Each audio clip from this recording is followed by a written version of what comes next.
চাচি আম্মা,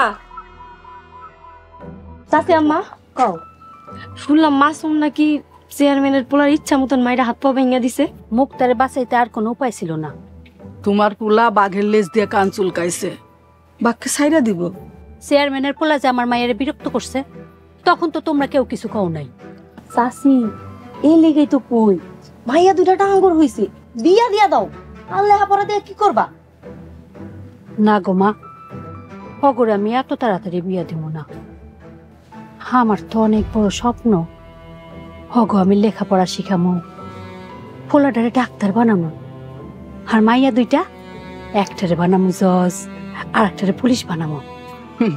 তোমার পোলা ওদিকে যে ঝামেলা বাদাইছে, দেখো আগে বাইসা থাকতে পারো কিনা, তারপর পোলা মায়ারে জজ পুলিশ বানাইও।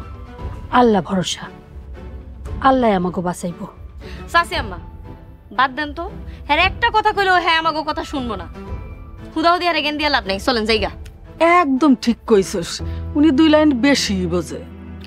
চাচি আম্মা দেখেন, এমন করে বেশি বুঝা কিন্তু নিজেকে বিপদ নিজেই আনতাছেন। আমি কই কি, তুমি মায়া দুটারে বিয়া দিয়ে দাও, তাহলে তুমিও ভালো থাকো, আমাগরও ভালো রাখো। এই মায়া দুটা নিয়ে তুমি যত অশান্তিতে আছো। এই চল রে, যত সব যা করার খালা তাড়াতাড়ি কই।